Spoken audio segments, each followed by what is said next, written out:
बाजी केरापा कुंभार राहणार आलमोडा तालुका औसा जिल्हा लातूर. बरं, महाराष्ट्रामध्ये ओबीसीचं ताट वेगळं पाहिजे आणि मराठा समाजाचं ताट वेगळं पाहिजे असा महाराष्ट्रामध्ये बाळासाहेब आंबेडकरांनी पूर्ण महाराष्ट्रामध्ये संदेश घातलेला आहे. आणि तुम्हाला महाराष्ट्रामध्ये ओबीसीचं नेतृत्व करणारा नेता तुमच्या डोळ्यासमोर कोण उभा राहतो.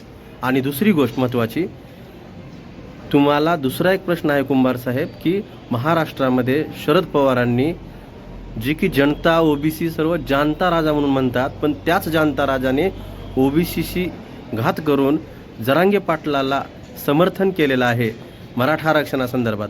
तर तुम्हाला काय वाटते, तुमचा नेता कोण ओबीसीचं आरक्षण वाचवण्यासाठी या महाराष्ट्रामध्ये सगळ्यात मोठा नेता कोण आहे आणि तुमच्या मुलाबाळांचं भविष्य वाचवण्यासाठी तुमच्या डोळ्यासमोर उभा कोण दिसतंय?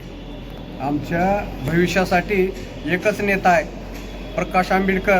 ही एक माणूस आमच्यासाठी वंचितासाठी आणि भोजनासाठी लढत यात्रा काढली आणि त्यांच्यामुळंच आमचं आरक्षण आता सध्या थांबलेलं आहे. परंतु काय राजकीय नेते, शरद पवार असतील आणि दुसरे मराठी असतील, ते लोक ह्याच्यातूनच राजकारण, ओबीसीमधून राजकारण सवलती द्या असं म्हणत आहेत. परंतु असा एकच नेता आहे, वंचिताचं किंवा ओबीसीचं आरक्षण ही कुणीही हिरवू शकत नाही आणि हिरविणार नाही. म्हणून जनहित यात्रा काढणारे प्रकाश आंबेडकर हीच आरक्षण वाचवू शकतात. म्हणून त्यांच्या पाठीशी ओबीसी समाज हा सर्व एकजुटीनं उभा राहिलेला आहे आणि उभा राहणार आहे.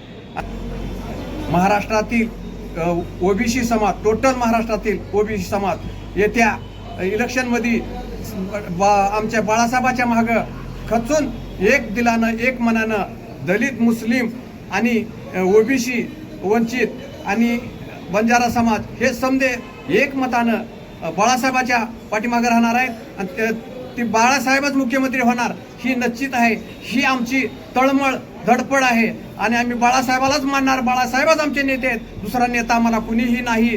आणि बाळासाहेबांनीच आमचं आरक्षण आता सध्या वाचवलेलं आहे. म्हणून या महाराष्ट्रामध्ये एकच नेता आमचा बाळासाहेब आंबेडकर हीच भावी मुख्यमंत्री व्हावं ही आम्ही सतत ओबीसी जनतेमध्ये जाऊन आता सतत प्रयत्न करत आहे. आणि ही आमची प्रामाणिक इच्छा आहे की सर्व ओबीसीनी एकत्र येऊन बाळासाहेबाच्या पाठीमागे राहावं ही विनंती